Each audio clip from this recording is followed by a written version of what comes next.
Welcome to Sweet Life Beat Life. We hope this video helps. In this video, I will show you how to change your Infiniti G37 headlight using an easy method. First, gather your tools. You'll need a flathead screwdriver, a 10mm socket wrench, and your new headlight bulb. Make sure your car is parked safely on a level surface with the engine off and cool. This preparation ensures a smooth and safe replacement process. We'll walk through each step, making it simple for anyone to follow along. Now, let's get to the headlight assembly. You'll need to remove a few plastic clips that hold the front bumper in place. Use your flathead screwdriver to gently pry up the center pin of each clip, then pull the entire clip out. There are typically about 6 to 8 clips across the top.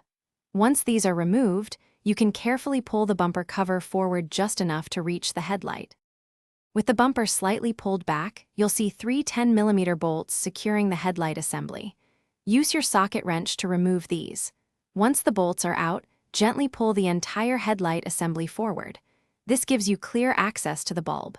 Twist the old bulb counterclockwise to remove it, then carefully insert your new bulb, twisting it clockwise to secure it. Avoid touching the glass of the new bulb. To finish up, slide the headlight assembly back into its position and resecure it with the 3 10mm bolts. Then, carefully push the bumper cover back into place, ensuring all the tabs align correctly. Reinsert all the plastic clips you removed earlier to firmly secure the bumper. Finally, test your new headlight to make sure it's working perfectly. Also, be sure to check the description below for a link to a fantastic book that can truly change how you think about money, along with other great deals. Thanks for watching. Consider subscribing if we helped you.